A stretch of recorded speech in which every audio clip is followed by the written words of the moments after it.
Kerala registration கொண்ட காரில் வந்து ஒரு 7 பேர் கொண்ட கும்பல் என்ன பண்ணுறாங்கன்னா தாக்குதல் நடத்துறது. ஃபர்ஸ்ட் ஒருத்தர் எம்டியாக தான் ஓடுறாரு.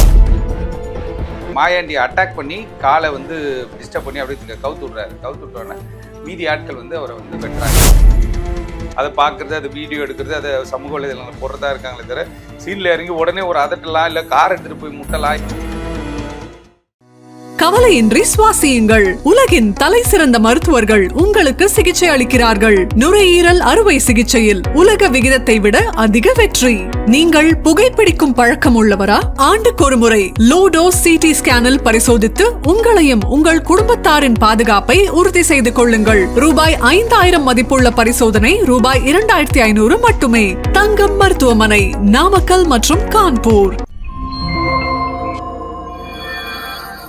சார், நேற்று வந்து பார்த்தீங்கன்னா நெல்லை மாவட்டம், அதாவது ஒருங்கிணைந்த நீதிமன்ற வளாகத்தில் 7 பேர் கொண்ட கும்பல் வந்து மாயாண்டிங்கிற ஒரு நபரை சரமாரியாக வெட்டி தப்பிச்சு போயிருக்காங்க.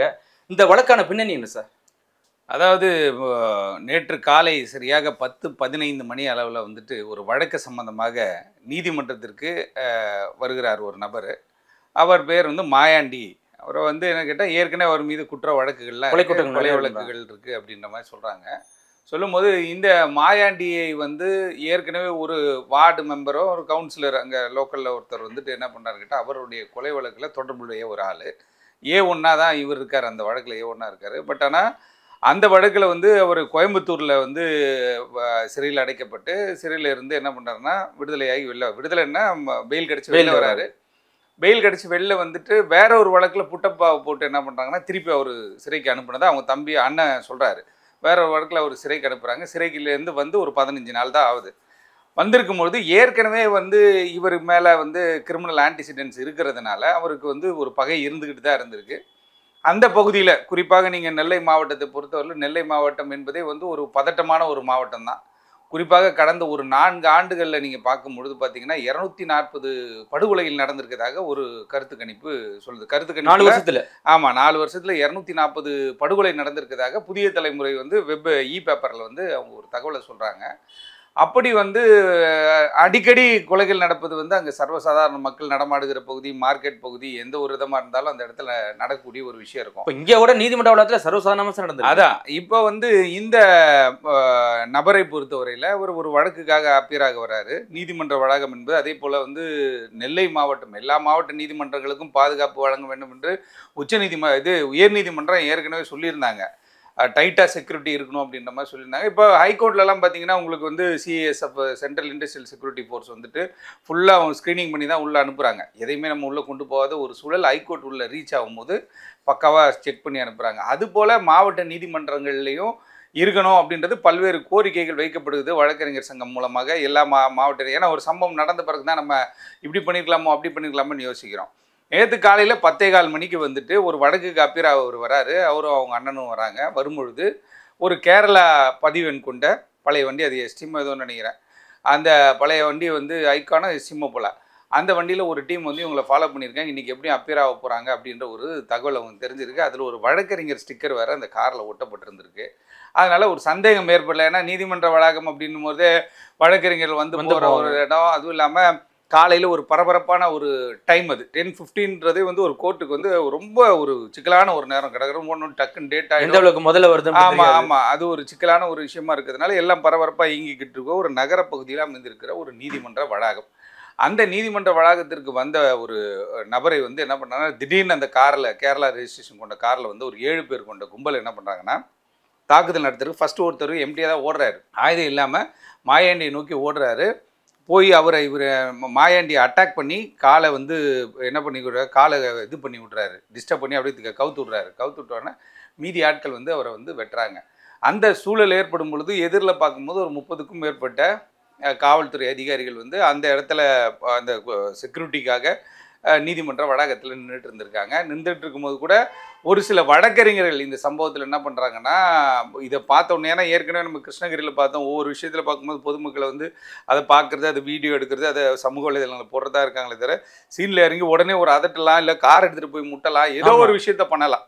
இப்போ கூட நண்பர் ஒருத்தர் நம்ம அந்த காரில் இவங்க வெட்டிட்டு போகிறத ஒருத்தர் கார்லேயே வீடியோ எடுத்துகிட்டு வந்திருக்காரு.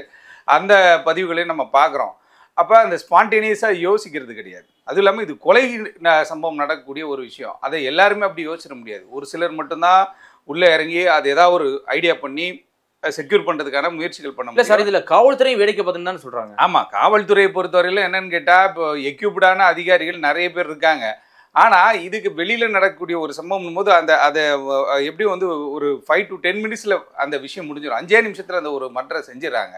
செய்யும் பொழுது இவங்க அதை சுதாரிக்கிறதுக்குள்ள அந்த சம்பவம் நடந்து முடிகிறது. இது என்னடா இதுன்னு, ஏன்னா அவங்க புதுசாக இருக்கக்கூடிய ஆட்களாக இருக்க வாய்ப்பு இருக்குது. அதுவும் இல்லாமல் என்ன கேட்டால் நிறைய விஷயங்கள் காவல்துறை கையில் துப்பாக்கியே இருந்தாலும் கூட அவர்கள் உயர் அதிகாரிகள் கேட்டு தான் சுடணுன்ற மாதிரிலாம் இருக்குது. அப்படின் பொழுது எடுத்தோன்னா டக்குன்னு எடுத்து சுற்ற முடியாது. ஏன்னா சினிமாவில் பார்க்குற மாதிரி கிடையாது. இல்லை சார், இப்போ அங்கே கூடியிருந்த வழக்கறிஞர்களே போய் பிடிச்சிருக்காங்க சார். வாங்கன்னு போலீஸ் கூப்பிடும் போது வேடிக்கை தான் பார்த்துருக்காங்க. அதுதான் வந்து பிடிச்சிருக்கலாம்ல. அதுக்கு தான் வந்து இப்போ நடவடிக்கை எடுக்கிறதா சொல்லியிருக்கிறாங்க. உயர் நீதிமன்றமும் நேராக தலையிட்டு இருக்காங்க. அங்கே இருந்த காவல்துறை அதிகாரிகள் என்ன பண்ணாங்க, எங்களுக்கு ஒரு ரிப்போர்ட்டை கொடுங்க அப்படின்னு சொல்லி அறிக்கை தாக்கல் செய்யுங்கன்ற மாதிரி சொல்லியிருக்காங்க. பட் அங்கே ஏன் வரல அப்படின்றது அவங்களுடைய மனநிலை. ஏன்னா 30 பேரில் வந்து ஒரு உதவி ஆய்வாளர் மட்டும் என்ன பண்ணான்னு கேட்டிங்கன்னா ஓடி இருக்காரு. ஓடி போயிட்டு வழக்கறிஞரோட சேர்ந்து ஒரு ஆளை செக்யூர் பண்ணுறாங்க. அப்படின் போது நம்ம காவல்துறையிலையும் வந்து பல்வேறு மாற்றங்கள், நீதிமன்ற வளாகத்தில் போடக்கூடிய அதிகாரிகள் வந்து பயங்கர எக்யூப்டாகவும் எதுக்கும் துணிந்தவர்களாக, இப்போ இராணுவத்திலாம் பார்த்தீங்கன்னா எதையாவது யோசிக்கிறாங்களா, அங்கே போயிட்டு அவன் சுடும்போது எங்கே போய் ஒழிஞ்சிக்கிட்டே இருக்காங்க, நேருக்கு நேர் போய் சந்திக்கிறாங்க. அந்த இடத்துல ஏதோ ஒன்று ஆனால் கூட அரசு பார்த்துக்கு போகுது. ஏன்னா அதெல்லாம் இந்த சகித்து கொண்டு தான் நம்ம அந்த இடத்துக்கே வரோம். ஆமாம், அந்த வேலைக்கே நம்ம வர்றதுக்கு எதுக்கு, எல்லாரோட காமன் மேனாக யூனிஃபார்ம்டு சர்வீஸ்ன்னும் போது காமன் மேனோட நீங்கள் மாறுபட்டு காணப்படக்கூடிய ஒரு ஆள். அப்படின்போது அந்த இடத்துல வழக்கறிஞர்கள் வந்து ஒரு ஆதங்கமான ஒரு தகவலை சொல்கிறாங்க. என்ன கேட்டால், சம்பவம் நடக்கும்போது நாங்கள் கூப்பிட்றோம், காவல்துறை வரல, பின்வாங்கி போயிட்டாங்க அப்படின்ற மாதிரி ஒரு விஷயம் சொல்லியிருக்காங்க. அது உடனே உயரதிகாரிகளோட கவனத்துக்கு கொண்டு செல்லப்பட்டிருக்கிறது. இந்த மாதிரியான சென்சிட்டிவான மாவட்ட நீதிமன்றங்களில், ஏன்னா எல்லா மாவட்ட நீதிமன்றம் சொல்ல முடியாது, ஒரு சில மாவட்ட நீதிமன்றம் ஒரு அசம்பாவிதம் நடக்காது. ஆனால் நெல்லை, இந்த தென் மாவட்டங்களில் இருக்கக்கூடிய நீதிமன்றங்களில் எக்ஸ்ட்ராவாக வந்து நீங்கள் வந்து காவல்துறை அதிகாரிகளை நீங்கள் நியமிக்கும் பொழுதும் காவல்துறை அதிகாரிகள் இறங்கி ஃபீல்டில், இப்போ நேற்று ஒரு சம்பவம் நடக்குது, டக்குன்னு அங்கே ஒரு பிஸ்டலை ஹேண்டில் பண்ணக்கூடிய ஒரு அதிகாரி இருக்காரு, டக்குன்னு எடுத்து டக்குன்னு சுடலாம். ஆமாம், ஆனால் அதுலேயும் ஒரு சட்டச்சிக்கல் இருக்குது. அது பொதுமக்கள் மேலே, ஏன்னா பொதுமக்கள் நடமாடக்கூடிய ஒரு பகுதி, டக்குன்னு எடுத்தோன்னே ஏன்னா ரொம்ப நாள் கழித்து சுடுற மாதிரி இருக்கும். ஏன்னா துப்பாக்கி எல்லாம் வந்து நம்ம அதாவது ஒரு குற்றவாளி தொடர் குற்ற செயலில் ஈடுபடுறான், அவனை பிடிக்க போகும்போது அங்கே ஒரு அசம்பாவிதம் ஏற்படுது, காவல்துறை தாக்கணும்னு ட்ரை பண்ணுறாங்க, திருப்பி சுடும்போது அது ஒரு என்கவுண்டர் ஆயிடுது. அந்த என்கவுண்டருக்கு பின்னாடி எவ்வளோ பெரிய பிரச்சனைகளை காவல்துறை அதிகாரிகள் சந்திக்க வேண்டியிருக்கு தெரியுமா? இன்னைக்கு தெலுங்கானாவில் ஒரு மருத்துவர் வந்து கற்பழிக்கப்பட்டு கொலை செய்யப்பட்டாங்க. ஒரு 2019 நவம்பர் மாதத்தில். இந்த டைமில் தான் 27, 28 டைமில் 24ஆம் தேதி 25ஆம் தேதி அவங்க வந்து கற்பழிக்கப்படுறாங்க. 4 பேரை வந்து ஒரு 3 நாளை செக்யூர் பண்ணுறாங்க போலீஸு. அதுக்கப்புறம் இந்த சீன் ஆஃப் அக்கரன்ஸை கொண்டு போகும்போது என்ன ஆகுதுன்னு கேட்டால், காவல்துறைக்கு உங்களுக்கு ஒரு பிரச்சனை ஏற்படுது. அங்கே கிடக்கிற கல்லையும் கட்டையெல்லாம் தூக்கி போலீஸ் அடிக்கிறாங்க. அடிக்கும்போது போலீஸ் இந்த 4 பேரையும் என்கவுண்டர் பண்ணிடுறாங்க. இதுதான் கதை. ஆனால் அந்த மருத்துவர் இறந்து போன சம்பவம் நாடு முழுவதும் பதற்றத்தை ஏற்படுத்தி இந்தியா முழுவதும் எல்லாம் போராட்டம் பண்ணோம். என்கவுண்டர் பண்ணிட்டாங்க, பயங்கரமான பேராயிடுச்சு. 4வது நாளே அக்யூஸ்டை காலி பண்ணிட்டாங்க அப்படின்னு சொல்லிட்டு பயங்கர பாராட்டுகள்.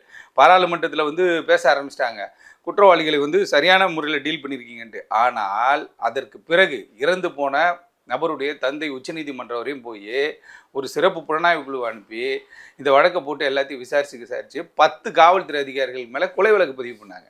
அப்போ எப்படி போலீஸ் வந்து போய் இறங்கி சுட முடியும்? ஏன்னா அவங்களுக்கு ஒரு ஃபேமிலி, அவங்களுக்கு ஒரு பேக்ரவுண்ட் எல்லாமே இருக்குது. இருந்தாலும் கூட இந்த மாதிரி சூழ்நிலைகளை வந்து அசாதாரணமான சூழ்நிலைகளை ஹேண்டில் பண்ணுறதுக்கு டேலண்டடான ஆஃபீஸர்ஸை தான் நம்ம போடணும். அந்த நீதிமன்ற வளாகத்தில் பெண் காவலர்கள் இருக்காங்க, ஆண் காவலர்கள் இருக்காங்க, ஒரு பெண் ஆய்வாளர் இருக்காங்க. அப்படின்னும் போது அந்த இடத்துல ஒரு நீதிமன்ற வளாகத்தில் போடும்பொழுது எக்யூப்டாக வந்துட்டு ஒரு கமாண்டோ கிட்ட வந்து ட்ரெயின்டு போலீஸ் ஆஃபீஸர்ஸாக அங்கே போடணும். 1. 2வது கேட்டால் சிஐஎஸ்எஃப். ஏன் இப்போ வந்து உயர்நீதிமன்றத்தில் கொடுக்கப்பட்ட பாதுகாப்பு மதிய மாவட்ட நீதிமன்றங்கள் சென்சிட்டிவான மாவட்ட நீதிமன்றங்களுக்கு கொடுக்கலாம். அவங்க ஃப்ரண்ட்டில் இருப்பாங்க. சிஐஎஸ்எஃப் பொறுத்தவரையில் என்ன கேட்டால், அவங்களோட இன்ஸ்ட்ரக்ஷனை கேட்டால் அசம்பாவிதம் நடந்தால் நீங்கள் இறங்கி அடிக்கலான்ற மாதிரி தான், அவங்க யாரும் பார்க்கவும் போகிறதில்ல. அப்படிப்பட்ட ஒரு செக்யூரிட்டியை தான் நம்ம கொண்டு வரணும். அந்த செக்யூரிட்டி லேக் ஆன ஒரு காரணத்தினால தான். ஏன்னா 30 பேரில் ஒரு 4 பேர் இறங்கி கட்டையை தூக்கிட்டு ஓடினா கூட காவல்துறை ஓடிருக்கு. ஏன்னா இவங்க ஓடினதும் வெட்டிட்டு ஓடுறாங்க, சிக்கிறாரு தனியாக, சிக்கின பிறகு அவர் கொடூரமாக வெட்டுறாங்க. வெட்டின பிறகு அவருடைய உயிர் போயிடுச்சான்னு பார்த்துட்டு போய் வண்டியில் ஏறுறது அப்படின்றது ஆமா மிக வேகமாக ஓடின மாதிரி தெரியல. அப்போ இது வந்து பக்கா ப்ரீ பிளான்டு மர்டர். ஏற்கனவே ஒரு மர்டர் நடந்திருக்கு. அந்த மர்டரை பேஸ் பண்ணி இவங்க என்ன பண்ணாங்கன்னா படிக்குப்படியாக ஒரு கொலை நடந்திருக்கு. இது ஒரு பதற்றத்தை தான் ஏற்படுத்தியிருக்கு. நம்ம வந்து ஜஸ்ட் லைக் தட் எல்லா மற்றையும் கடந்து போயிட்டு ஒரு பேட்டியை பேசிட்டு போயிடுறோம். ஆனால் அப்படி கிடையாது. நெல்லை மாவட்டத்தை பொறுத்தவரையில் நான் உங்களுக்கு அந்த தகவல்களே நான் உங்களுக்கு அனுப்புகிறேன். ஆர்டிஐ மூலமாக கிடைக்கப்பட்ட தகவல் என்ன சொல்லுதுன்னு கேட்டால் 240 கொலைகள் 4 ஆண்டுகளில் நடந்திருக்குன்னு சொல்லி புதிய தலைமுறையில் வந்து பேப்பரில் ஒரு தகவல் வருது. 240 கொலைகள் நடைபெற்றிருக்கிறது. கொலை சம்பவத்தில் ஈடுபட்டதாக 48 சிறார்கள் கைது செய்யப்பட்டிருக்கிறார்கள்ன்றாங்க. 48 சிறார்கள், சின்ன பசங்க ஜுவனல் வந்து கைது செய்யப்பட்டிருக்காங்க. உட்பட 887 பேர் இதுவரை கைது செய்யப்பட்டிருக்கிறார்கள். நெல்லை மாவட்டத்தை பொறுத்தவரையில் இயற்கை வளம் எல்லா வளமும் கொண்ட ஒரு பயங்கர ஒரு செழிப்பான ஒரு ஏரியா தான் வந்து அங்கே. ஆனால் அங்கே வந்து பார்த்தீங்கன்னா கண்டினியூஸாக பட்டப்பகலில் கொலைகள் நடக்கிறதெல்லாம் அதிகரிச்சிருச்சு. இப்போ இந்த 240 கொலைகளில் நீங்கள் எடுத்து பார்த்தோம் அப்படின்னா 240 கொலைகளில் வந்து ஒரு ஆணவ கொலை சொல்கிறாங்க, 320 கொலைகள் 45 கொலைகள் சொல்கிறாங்க, சாதிய கொலைகள் 16 கொலைகள் சொல்கிறாங்க. அதுவும் இல்லாமல் சுமார் 870 பேர் கைது செய்யப்பட்டு மாநகர் பகுதியில் 92 பேரும் புறநகர் பகுதியில் 243 பேரும் மொத்தம் 335 பேர் மீது குண்டர் தடுப்பு சட்டம் இது வந்து யூஸ் பண்ணியிருக்காங்க. அப்போ இவ்வளோலாம் பண்ணியும் அங்கே தொடர்ச்சியாக சம்பவங்கள் நடந்து கொண்டு இருக்குது. காரணம் என்னன்னு கேட்டால் அங்கே வந்து அங்கே இருக்கிற கேங்ஸ்டரு ரவுடி குழுக்கள் இவங்களுக்கெல்லாம் வந்து என்ன கேட்டால் காவல்துறையா என்ன பண்ணுவாங்க, அரெஸ்ட் பண்ணுவாங்க, நம்மளை கொண்டு போய் ஜெயிலில் போடுவாங்க. இப்போ நம்ம திருநெல்வேலியில் ஒரு மர்டர் பண்ணுறோமா இதில் போடுவாங்க, சென்னையில் போடுவாங்க, இல்லை வந்து மதுரையில் போடுவாங்க, இல்லை கோயம்புத்தூரில் போடுவாங்க. அட்வொகேட் இருக்காங்க, அவங்க கொண்டு வந்துடுவாங்க. அப்படின்ற ஒரு விதமான அசால்ட்டாக ஹேண்டில் பண்ணக்கூடிய சட்டத்தை அவங்க வந்து அசால்ட்டாக பார்க்கக்கூடிய ஒரு விஷயத்தினால தான் இப்படி பட்டப்பகல் படுகொலைகள் நடைபெறுகிறது. இப்போ நான் இந்த சொன்ன புள்ளி விவரங்கள்லாம் பார்த்தீங்கன்னா குறிப்பாக ஒரு பத்திரிகையில் வந்து வந்திருக்கு. அது இன்னைக்கு வரையும் ரெக்கார்டாகவே இருக்குது. அப்படி இருக்கும் பொழுது இதை தடுப்பதற்கு என்ன வழின்னு பார்க்கணும். அதே நேரத்தில் இப்போ இந்த மாயாண்டியோடைய கொலை வந்து சர்வசாதாரணமாக ஹேண்டிலும் பண்ண முடியாது. ஏன்னா மாயாண்டி வந்து இது வந்து ஒரு சாதிய கொலையா அப்படின்ற ஒரு பேச்சும் அடிபடுது. ஏன்னா ஏற்கனவே நடந்த சண்டைகள்லாம் பார்க்கின்ற பொழுது இந்த ராஜாமணிங்கிற ஒரு கவுன்சிலர் வந்து காலி பண்ணதுனால தான் அந்த அதுக்கான ரிவெஞ்சாக தான் இதை பார்க்குறாங்க. அங்கே பொறுத்த வரைக்கும் என்ன கேட்டால் இந்த மாதிரி ரிவெஞ்ச் எடுக்கிற டீம்லாம் இருக்கும். இப்போ ராஜாமணி இறந்து விட்டாருன்னா அங்கே வந்து நிறைய பேர் போய் ஆய்வு பண்ணாங்க, ஒரு தலித் படுகொலை செய்யப்பட்டார்னு சொல்லிட்டு அது ஒரு பெரிய விஷயமா பேசப்பட்டுச்சு. அப்போ நிறைய அதிகாரிகள் போனாங்க, எவிடன்ஸ் கதிரெலாம் போனார் ஸ்பாட்டுக்கு. அப்படி எல்லாருமே போயிருக்காங்களா. அப்போ அவங்கள என்ன பண்ணணும்னு கேட்டால் இது மாதிரி தொடர் சம்பவங்கள் நடைபெறாமல் இருப்பதற்கான அறிவுரைகளையும் மாவட்ட ஆட்சியாளர்கள் என்ன பண்ணணும்னா அதை வந்து பார்வையிடணும். ஏன்னா இது அடுத்த கட்டம் என்னத்தை நோக்கி போவோம் அப்படின்ட்டு. இப்போ நம்ம என்ன பண்ணுறோம்னு கேட்டால் ஜஸ்ட் லைக் தட் ஏதோ ஒரு 302 மர்டர் இவன் கோர்ட்டுக்கு வருவான். அப்போ ஒரு மாவட்ட நிர்வாகம்ன்றவங்க என்னன்னு கேட்டிங்கன்னா அது இறங்கி போய் பார்க்கணும் என்ன நடக்குது, யார் இப்போ ஒன்றும் இல்லை மர்டர் கேஸில் இவர் வரார் அப்படின்றது. ஆனால் அங்கே இருக்கக்கூடிய அதிகாரிகளை சொன்னால் இவர் இப்போ கொலை வழக்குக்கு வராருன்றா நான் எங்களுக்கு தெளிவாக தெரிஞ்சுருவேன் எந்தெந்த கேஸுக்கு எந்தெந்த மர்டர் கேஸ் வராங்கன்னு போலீஸ் ஒரு லிஸ்ட்டை வச்சு ஃபாலோ பண்ணுவாங்க. இந்த ஸ்டேஷனா V5 திருமங்கலமா, N1 Royapuram, V1 Villivakkam இப்படி இருக்கு இல்லையா. இந்த காவல் நிலைய எல்லைக்குட்பட்ட கொலை வழக்கு என்னைக்கு வருது, அந்த அக்யூஸ்ட் வரானா இல்லையா, வாரண்ட் ஆகுதா இல்லை தூக்கணுமா போகிறதெல்லாம் லிஸ்ட் இருக்கும். அது மாதிரி அங்கேயே ஒரு லிஸ்ட் வச்சுருப்பாங்க. ஆனால் நேற்று மாயாண்டி வந்தது இவங்களுக்கு தொடர்பில்லாத ஏதோ ஒரு வழக்கில் வந்த மாதிரி சொல்கிறாங்க.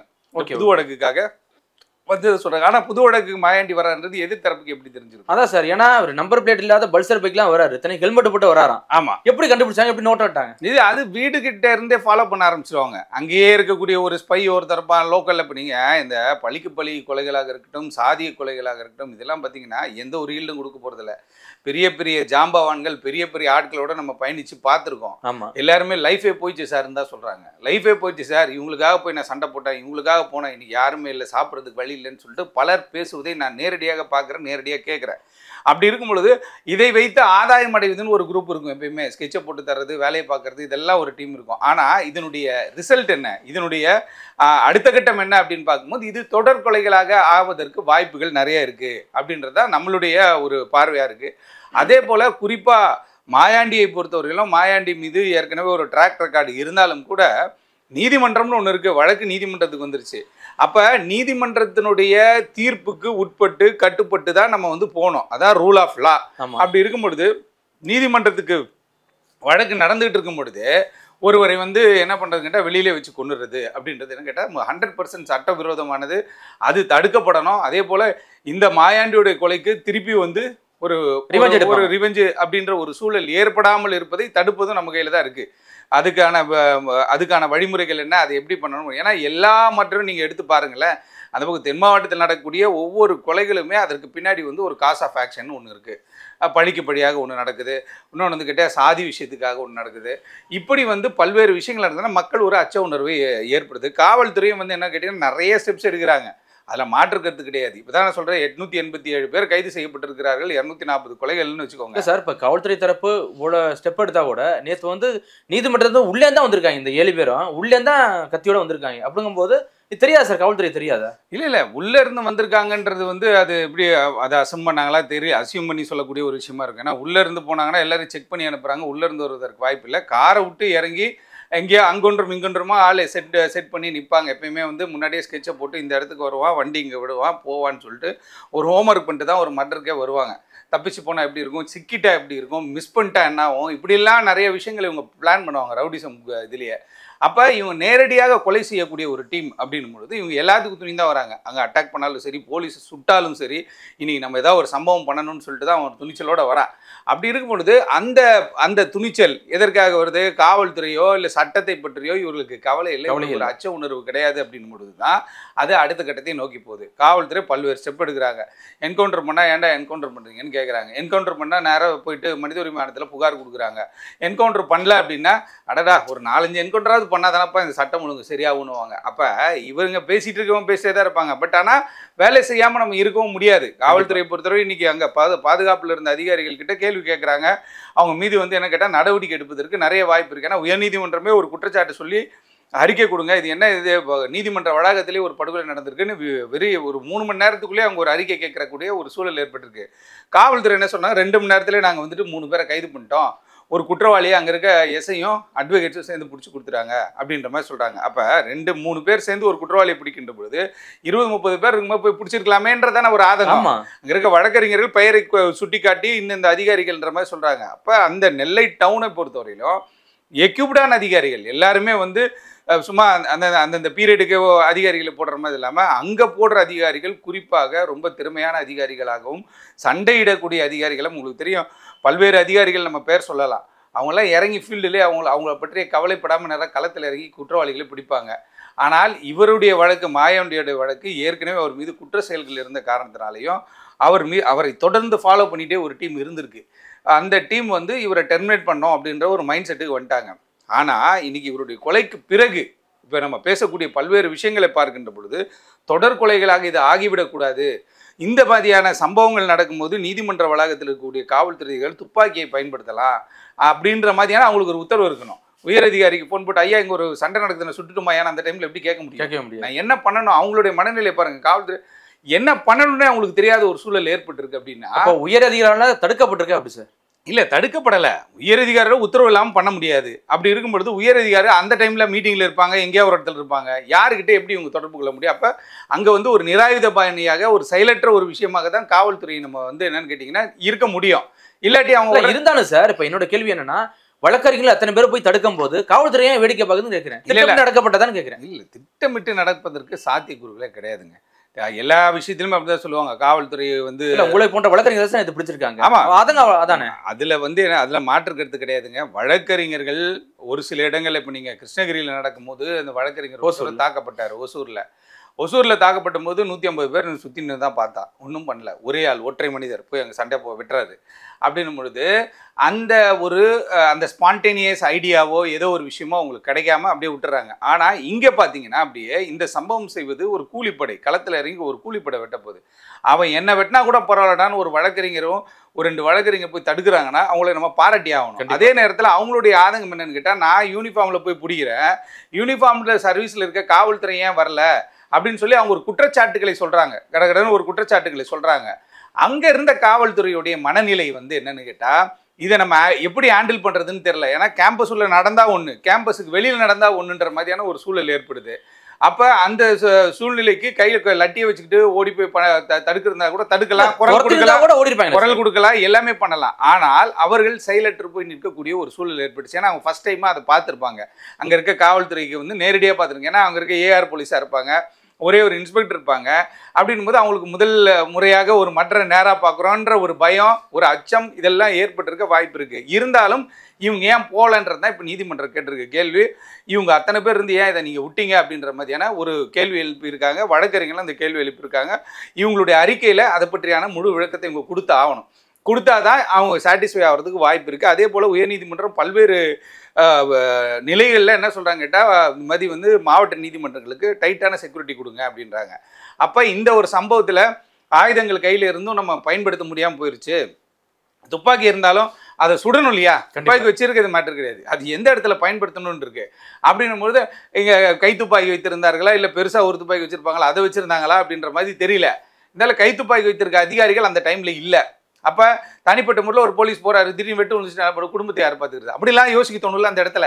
அந்த இடத்துல பல்வேறு கோணங்களில் யோசிக்க தோணும். திடீர்னு ஒரு கலவர சூழல் ஏற்பட்டு வேற மாதிரி ஆயிடுச்சுன்னா என்ன பண்ணுவோம்? இல்லை 6 பேர் 7 பேர் தான் வந்தாங்களா, இல்லை ஒரு 20 பேர் மறைந்திருக்காங்களா, அவங்கள பிடிக்க போகும்போது அவங்க தாக்குவாங்களா, இப்படி பல்வேறு கோணங்களில் ஒரு கொலை வழக்கை நம்ம யோசிக்கணும். அப்படி இருக்கும்போது அங்கே இருக்க காவல்துறை பிடிக்கல, அவங்க போய் ஆக்ஷன் எடுக்கலன்றது அவங்க மீதான குற்றச்சாட்டு. அதுக்கு அரசு தரப்பு பதில் சொல்லணும் அப்படின்னு இருக்காங்க. அரசு தரப்பு வந்து ஒரு ரிப்போர்ட் ஃபைல் பண்ணுவாங்க. ஆனால் இந்த கொலை வந்து ஒரு கொடூர கொலையாக பார்க்கப்படுது. ஏன்னா வக்கீல்கள் தங்களுடைய உயிரை பணைய வச்சு ஒரு குற்றவாளியை பிடிக்கின்ற பொழுது இவங்க அமைதியாக இருந்துட்டாங்க அப்படின்ற மாதிரி சொல்லியிருக்காங்க. அதையும் விசாரிச்சுட்டு இருக்காங்க. உடனே டிசி ஸ்பாட்டுக்கு வராரு. எல்லா விஷயங்களும் நாங்கள் விசாரித்து நாங்கள் நடவடிக்கை எடுக்கிறோன்ற மாதிரி சொல்லியிருக்காங்க. ஆகவே காவல்துறை நடவடிக்கை ரொம்ப ஸ்ட்ரிக்டாக இந்த வழக்கை பொறுத்த மட்டும் இருக்கும்னு நினைக்கிறேன். ஏன்னா ஜஸ்ட் லைக் தட் நம்ம கடந்து போயிட முடியாது. இதற்கு பிறகும் பல கதைகள் ஆரம்பமாவதற்கு, பல விஷயங்கள் நடப்பதற்கான வாய்ப்புகள் நிறைய இருக்குது. சார் இப்போ இது 2 ஜாதிக்குள்ள கொலையாகவும் பார்க்கப்படுது சார், எப்படி சார்? இல்லை, அது அப்படி தான் இப்போ கொண்டு போக வாய்ப்பு இருக்குது. ஏன்னு கேட்டால் அவர் ஒரு இறந்து போன ராஜாமணி ஒரு சமூகம், மாயாண்டி ஒரு சமூகம் அப்படின்னும் பொழுது இதை சமூக சண்டையாக கொண்டு போவதற்கு ஒரு டீம் இருக்கும். அந்த சமூக சண்டையாகவே இதை அப்படியே என்ன பண்ணுறது கேட்டிங்கன்னா, இதை வந்து இப்போ சூடேற்றி இதில் வந்து ஆதாயம் அடையக்கூடிய ஒரு டீம் இருந்துக்கிட்டே இருக்கும். எப்பயுமே இது ஒரு காலகாலமாக இருக்குது. ஒரு 25 ஆண்டு காலம் இந்த தென் மாவட்ட சண்டைகளை எடுத்து பார்த்தோம்னா, ஏதோ ஒரு டீம் இதனால் பயனடையும், ஏதோ ஒரு டீம் இதை வச்சு என்ன பண்ணுவான்னு கேட்டிங்கன்னா சாதி அரசியல் பண்ணுவாங்க, ஏதோ ஒரு டீம் இதை வச்சு என்ன பண்ணுவான்னு கேட்டிங்கன்னா அடுத்த கண்ட பிரச்சனையும் அது ஒரு சென்சிட்டிவாகவே இந்த சம்பவம் பதட்டமாகவே இருக்கும். அதுக்காக எப்பா நம்ம என்ன சொல்கிறோம், 2 பேர் இப்போ மாயாண்டியும் நமக்கு தேவை, ராஜாமணியும் நமக்கு தேவை. 2 பேரும் நண்பர்கள், 2 பேரும் நம்முடைய சகோதரர்கள். அவங்க 2 பேர் இப்போ வந்து கொலை ஒருத்தர் அந்த பக்கம் கொலை செய்யப்பட்டார், ஒருத்தர் இந்த பக்கம் கொலை செய்யப்பட்டாரா. இப்போ அந்த சமூகத்தை சார்ந்த தலைவர்கள் என்று சொல்லக்கூடியவர்கள் நிறைய பேர் இருக்காங்கல்ல, அவங்க என்ன பண்ணணும், அந்த இடத்திற்கு போய் இதை வந்து ஒரு சமாதானமான ஒரு சூழல் ஏற்படும். ஏன்னா எத்தனையோ பெண்கள் இன்றைக்கு விதவைகளாக இருக்கிறார்கள், எத்தனையோ குடும்பம் நடுத்தரில் இருக்குது. ஒரு கொலை செய்தால் 10 ஆண்டு காலம் தங்களுடைய வாழ்க்கை பயந்து பயந்து பயந்து பயந்து எவ்வளோ நாள் பயந்து ஓடுவேன். என்னைக்கோ ஒரு நாள் சரி ஏதோ ஒன்று ஆயிடுச்சு, எங்கேயோ ஒரு இடத்துல ஹோட்டலுக்கு போக முடியல, கடைக்கு போக முடியல, டீ கடைக்கு போக முடியல, எங்கே போக முடியல, எங்கே போனாலும் ஒரு ஸ்கெட்சு உனக்காக தயார் நிலையில் வைக்கப்பட்டிருக்கிறது அப்படின்னு இவனுக்கே தெரியும், சம்பவம் செஞ்சவனுக்கே தெரியும். அப்படின்னும் போது கத்தி எடுத்தவனுக்கு கத்தியால் தான் வந்து சாவு அப்படின்றது சொல்கிறாங்க. இருந்தாலும் கூட நீதிமன்றத்திற்கு ஒரு வழக்கு போயிடுச்சு. அப்படின்போது நீதிமன்றத்தின் மீதான ஒரு மாண்பு, நீதிமன்றத்தின் மீதான ஒரு மரியாதை, நீதிமன்றத்தின் மீதான ஒரு பயம் அப்படின்றது குறைஞ்சிட்டே போகிறது தானே இது காட்டுது. அப்போ சாதிய கொலைகள் வந்து தொடரக்கூடாது அப்படின்னும் பொழுது இதை நம்ம வெளிப்படையாக நம்ம வந்து பல இடங்கள் நம்ம சொல்கிறோம். இது மாதிரி இதை வந்து அரசியல் கட்சி அதை வைத்து அரசியல் செய்கிறவர்கள் இதை வந்து சரி செய்யணுமே தவிர, அதை சரி செய்யாமல் அதை அவங்க வந்து மூட்டி விடும்போது என்ன ஆகுதுன்னு கேட்டால் இப்படிப்பட்ட பிரச்சனைகள் தொடர்ந்து போய்கிட்டே இருக்கும். ஐயோ அப்படி ஆயிடுச்சு, உடனே வாங்க எல்லாம் அங்கே போவோம் அப்படின்னு சொல்லிட்டு எல்லாம் அங்கே போகிறது கிடையாது. இவங்க என்ன பண்ணுறது, இவங்க தனித்தனியாக அப்படி பண்ணிட்டாங்களா, இவங்க இப்படி பண்ணால் நம்ம அப்படியே ஒரு பிளான் எடுப்போம் அப்படின்னு சொல்லி அதை வந்து மூட்டி விட்டே பல கொலைகள் ஏற்பட்டுச்சு தமிழ்நாட்டில். அதன் ஒரு பாகமாகத்தான் இதையும் நம்ம பார்க்குறோம்.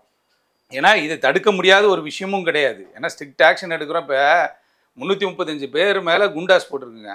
குண்டாஸ் போட்டு எல்லாம் வந்து திருந்திட்டானா எவ்வளோ சொல்லுங்க ஒரு பட்டியலை குண்டாஸ் போய்விட்டு நல்ல. இப்போ இதிலே பாருங்க சார், நீங்கள் சொல்கிற டேட்டாவில் 48 சிறார்கள் இருக்காங்க. உள்ள போய்ட்டு எத்தனை பேர் திருந்தி வருவாங்க? அவ்வளோதான், வாழ்க்கையே போச்சு சிறாரோட வாழ்க்கை. அங்கே இப்போ சிறுவர் சீர்திருத்த பள்ளியில் சேர்த்தாலும் 48 பேர் மர்டர் கேஸு, அந்த கேஸ் இந்த கேஸ்ன்னு வர்றவனுங்க எப்படியெல்லாம் ஐடியா பண்ணுவானுங்க, என்ன நல்லா பண்ணுவானுங்க, வெளில போய் இப்படி இருக்கலாம் அப்படி இருக்கலாம், இவங்களுக்கு ஃபெசிலிட்டி பண்ணி கொடுக்கணும்னு சொல்லுது சட்டம், இவங்களுக்கு ஃபெசிலிட்டி பண்ணி கொடுக்கணும்னு சொல்லுது. சிறார்களுக்கு அவங்களுக்கு உணவு சரியான முறையில் கொடுக்கணுன்றாங்க, மருத்துவ வசதி சரியாக கொடுக்கணும், கழிப்பறை சரியாக இருக்கணும், அவன் தங்குற இடம் சரியாக இருக்கணும், அவனுக்கு பெட் இருக்கணும், ஃபேன் இருக்கணும், இது இருக்கணும் அது இருக்கணும்னு சொல்லிட்டு இருக்கும் பொழுது இவன் பேம்படா போயில உட்காடுறாங்க. ஆமா, அப்ப இவன் நாளைக்கு இப்போ வந்து 17 வயசுல இருக்கான்னு வச்சுக்கோங்களேன், அவன் போய் அங்கே அனுபவிச்சுட்டு ஒரு 6 மாதம் இருந்துட்டு வந்துடுறான் சிறுவர் சீர்திருத்த பள்ளியில்.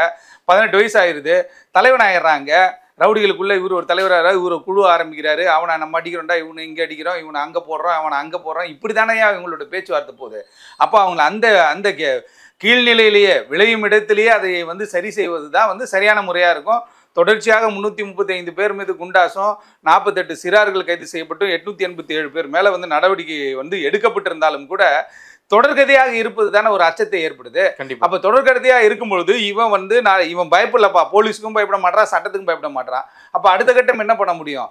அதிகபட்சமாக வந்து ஆயுதங்களை வந்து உபயோகப்படுத்தினாலும் ஒரு பக்கம் பிரச்சனை எப்படி வருது? ஏன்னா சுட்டுட்டாங்க, இவரை சுட்டாங்க, நல்லா இருந்தாங்க நேற்றுலாம், 6 வருஷமாக அவன் எங்கேயுமே போலங்க, 4 வருஷமாக எங்கேயுமே போலங்க அப்படின்றது.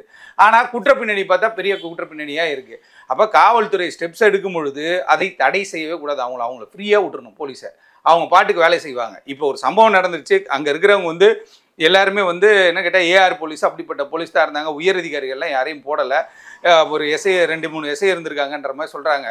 ஒரு எஸ்ஐ துணிச்சலாக போயிருக்காரு. அப்போ இனிமேலாவது நீதிமன்ற வளாகத்தில் போடுறவங்க ஃபுல் எக்யூப்டா ஏதாவது ஒன்று ஆச்சு அப்படின்னா உள்ளே இறங்கி அந்த இடத்துல வந்து தாக்குதல் நடத்துறது கூட அவங்களுக்கு ஒரு அதிகாரத்தை கொடுக்கும்போது தான் இது மாதிரியான சம்பவங்கள் தடுத்து நிறுத்தப்படும். இது ஒட்டுமொத்தமாக தடுத்து நிறுத்தப்படுமா சார்? எப்படி சார்? ஏன்னா கிட்டத்தட்ட 287 பேர் இப்போ உள்ள இருக்காங்க. அப்படிங்கும்போது வெளியில் வரும்போது தொடர்ச்சியான கொலைகள் தானே பண்ணுவாங்க. ஆமாம், அது வந்து கொஞ்சம் கொஞ்சமாக தான் எராடிகேட் பண்ண முடியும். அது எடுத்தோன்னே வந்து நம்ம நடவடிக்கை எடுக்க முடியாது. ஏன்னா அது வந்து பெருமைக்காக பண்ணுறவன் இருக்கான். வயதெல்லாம் பாருங்களேன், 28 வயசு 27 வயசு எல்லாம் வாழ்ற வயசு, 38 வயசு தான். ஆமாம், இப்படிப்பட்ட வயதில் இவங்க இது மாதிரியான விஷயங்கள் செய்கிறாங்க. சிறை வந்து அவர்களை வந்து பக்குவப்படுத்தி இது மாதிரிலாம் கொலை வழக்கில் வர்றவங்களெல்லாம் தனியாக வைத்து அவங்களுக்கு வகுப்புகள் எடுத்து இந்த மாதிரி விஷயங்கள் பண்ணால் வெளியில் வாழ்க்கை போய்டும், லைஃப்ன்றது பெருசியா அப்படின்ற மாதிரியான விஷயங்கள்லாம் அவங்க எடுத்து சொல்லணும். சொல்லாமல் அப்படியே விடும்போது என்ன ஆகுதுன்னு கேட்டால் பல ஸ்டெப்ஸ்லாம் எடுக்கிறாங்க. அதனால் இப்போ அங்கே போகும்போது இவன் ஒரு கொலை பண்ணிட்டு போகிறாங்க, 4 கொலை பண்ணவன் இருக்கான் ஜாலியாக. நான் 4 கொலை பண்ணியிருக்கேன் மேன் அப்படின்றா. 4 கொலையா, பரவாயில்லையா, 4 கொலைக்கு என்னென்ன ஆகும் அப்படின்னு சொல்லி அவங்ககிட்ட இவங்க கிளாஸ் எடுத்துக்கிட்டு வந்துடுறான். அப்படின்னும் பொழுது சிறையில் இது மாதிரியான முதல் குற்றவாளிகளாக போகிறவர்கள் அவங்கள தனியாக வச்சு பார்க்கணும். அதே போல் தொடர் குற்ற செயல்களில் ஈடுபடுறவங்க, சிறையிலிருந்தே இது ஸ்கெட்சு போடுறவங்க, இந்த மாதிரி டீமெல்லாம் தனித்தனியாக வச்சு மெயின்டைன் பண்ணும்போது ஸ்ட்ரிக்ட் ஆக்ஷன் எடுக்கும்போது தான் இது வந்து குறையுமே தவிர இவ்வளோ மயிலே இறகு போடுன்னு சொன்னாலாம் இது குறையாது. அப்போ குறைவதற்கான அடுத்த கட்ட நடவடிக்கைகள், ஏன்னா இப்போ ஏடிஜிபி டேவிட்சன் ஆசீர்வாதம் சார் இருக்காங்க, அவங்களாம் பயங்கரமான எக்யூப்டான ஆஃபீஸர்ஸ். அடுத்த கட்டம் ஏன்னா எதிர்பாராத ஒரு சம்பவம், எதிர்பாராத ஒரு விபத்து அப்படின்னும் போது ஏற்படும் போது நம்ம எதுவுமே பண்ண முடியாது இல்லையா. எதிர்பாராத ஒரு விஷயமாக தான் இருக்குது. அறிக்கை உயர்நீதிமன்றம் கேட்டிருக்காங்க. உயர்நீதிமன்றத்துக்கு தமிழக காவல்துறை எப்படி பதில் கொடுக்குறாங்களோ அதை பொறுத்து தான் இந்த வழக்கு அடுத்த கட்டத்தை நோக்கி போகும். கண்டிப்பாக சார், பொறுத்திருந்து பார்ப்போம் என்ன நடக்குதுன்னு. மிக்க நன்றி சார். நன்றி. கவலையின்றி சுவாசியுங்கள். உலகின் தலை சிறந்த மருத்துவர்கள் உங்களுக்கு சிகிச்சை அளிக்கிறார்கள். நுரையீரல் அறுவை சிகிச்சையில் உலக விகிதத்தை விட அதிக வெற்றி. நீங்கள் புகைப்பிடிக்கும் பழக்கம் உள்ளவரா? ஆண்டுக்கு ஒரு முறை லோ டோஸ் சிடி ஸ்கேனில் பரிசோதித்து உங்களையும் உங்கள் குடும்பத்தாரின் பாதுகாப்பை உறுதி செய்து கொள்ளுங்கள். ரூபாய் 5000 மதிப்புள்ள பரிசோதனை ரூபாய் 2500 மட்டுமே. தங்கம் மருத்துவமனை, நாமக்கல் மற்றும் கான்பூர்.